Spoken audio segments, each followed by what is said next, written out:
Hi, this is Professor Hinkinson, and this is a quick video to get you some information about our upcoming midterm exam. So as you know, you'll receive the midterm exam. It'll be available tomorrow, March 15th at midnight. Okay, so in just a few hours. And so I just wanted to make sure that we talked about it before you started working on it. Okay. So the midterm exam is an essay format, okay?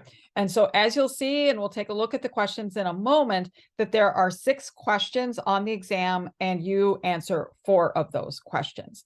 Now, this is an open book exam that you receive it tomorrow on Wednesday, and then you actually have a whole week to work on it, okay? It shouldn't take a week to complete, but since we don't really have a spring break in this class, I wanted to make sure that you maybe had some time to sort of relax, get your minds together, and then work on the exam with a little bit of extra time, okay?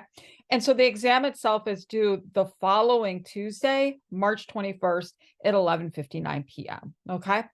And the exam covers the first half of the class, okay, from topic 1 through topic 6, okay? So let me share my screen and we'll look at our Canvas site and we'll point out where the most important areas are that you should focus on as you're sort of like accessing the exam itself. Okay, so let me go ahead and share my screen.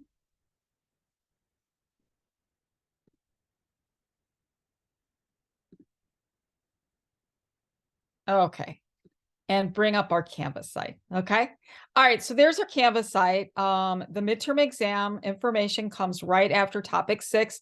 That is the topic that you are working on completing today, the topic on Congress, okay? And then after that is the midterm exam, okay? So the first thing I want to point out is there are 2 areas that you should look at for the midterm exam. And the first one you should start with is the midterm exam information. Don't start working on the exam until you check out the midterm exam information, okay? Because this information is really important in terms of laying out what some of the expectations are for the exam. I'm not going to read through this all. I will let you read through it, okay? That right here, that there is a link to the midterm exam. So if you click on that, it'll bring you to the exam questions. Like I said, those will become available at midnight on March 15th, okay? And it's just giving you some general information here that the exam is essay questions, okay? And you select 4 to work on.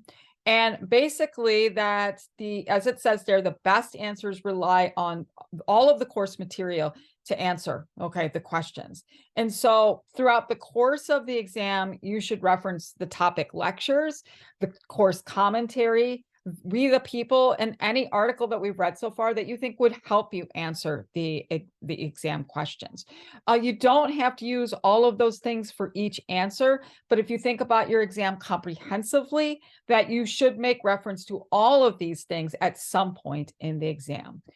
Don't use outside research. It is not needed to answer these questions. Everything you need to answer these questions is in the course material, okay? Now, if there is some extraordinary reason that you want to use external resources, that's fine, but check it out with me first. Like drop me an email or a text and say, hey, Professor Hankinson, is it okay if I reference this? And then I'll give you the okay on it, okay? But in general, that external research is not needed, okay? And my students are always saying, hey, how long should the exam be? I basically say that each answer should be about 2 double-spaced pages, okay? So for a total of 8 pages, okay? And I do want you to include the question before you do the answer so that it's easier for me to grade. Plus, it allows you to look back at the question as you're writing the answer so that you make sure that you're answering all of the prompts. Keep in mind that those questions that you include before your answer, those don't count for or against your total page total, okay? Now, 8 pages is a ballpark. A little bit less than that, it's okay. A little bit more than that, that's okay. But if your answers, all 4 of your answers combined, double spaced or 3 pages, you need to go back and you need to develop your answer Likewise, if you're writing 15, 20 pages, you need to go back and edit. You don't need to tell me everything that you know about the subject. You need to answer the question prompt, okay? So that's all I'm going to say about here, and I'll just leave it to you to, basically sort of look through the rest of this page, because that information is really important, and it sets you up for doing the best as you possibly can on the exam. Now let's go ahead and take a look at the questions themselves. Okay, so let me share my screen again. Alrighty, there we go. All right. So when you go back to the home page, there is an access to the questions right there on that page that we were looking at, but you can also access them. Ding, ding, ding. Let's move down here a little bit. You can also access them right where it says, of course, making the video, things are going to come up slowly. There we go. Right there with midterm exam. Okay, that's where you find the questions. Okay. So click on that. All right. And this is where you're going to find the midterm exam questions right here. So click on that. Okay. And that it will basically bring up the exam. Okay. And so that here are the 4 questions. Okay. And let's walk through each of these questions. Okay. Just so that I can read them to you. And then also, like, if you have any questions about the questions, you can then drop me an email. But I think sometimes it helps just to kind of read each of the questions. So it says there that there are many types of government in the world today. What characteristics do political scientists use to distinguish between the different types of government? What are the defining characteristics of an autocracy, an oligarchy, a democracy? What are the defining characteristics of a constitutional government, an authoritarian government, and a totalitarian government? Okay, so there I'm asking you to define some things. Okay, then I say that the United States is defined as a constitutional democracy. Given the characteristics discussed above, do you think that the United States satisfies the necessary characteristics of being considered a constitutional democracy? Are there any places where you think that the United States falls short? If yes, why? If no, why not? And so make sure to explain your answer. Okay. So this really brings in both topic 1 and topic 2, but mostly topic 1 is we are talking about, what it means, the different types of government. What is a democracy? What is a constitutional form of democracy? Okay. And then you can bring in anything else that you think would be helpful throughout this first half of the semester to help you answer that question about, are we actually a democracy? Okay. So that's that question. The second question has to do mostly with topic 2 and the ratification or the drafting of the United States Constitution. So it says, describe and analyze the conflicts and compromises that occurred during the drafting of the Constitution. What were some of the main sources of conflicts between large and small states, and how did the Great Compromise resolve that conflict? What was the nature of the conflict regarding slavery during the Philadelphia Convention? How did the 3/5 Compromise address this conflict? And if the framers were able to teleport, like Bill and Ted's Excellent Adventure, back to the future, to America in 2023, how do you think they'd evaluate the compromises that were made at the convention? Okay, and then explain your answer. Okay, so there it's giving you an opportunity to explain what your understanding and describe your understanding of the conflict at the Constitutional Convention, and also sort of think about, okay, we've made these compromises at the Constitutional Convention. How did those work out? So evaluate them from a 2023 perspective. All right, the next one is about separation of powers and federalism. So separation of powers and federalism are 2 key features of the Constitution. Discuss why the founders chose to include these institutional arrangements in the Constitution and how they function. Okay, so explain why they're important, why they're in the Constitution, what the framers were trying to achieve, and also give some examples and explain how federalism and separation of powers function.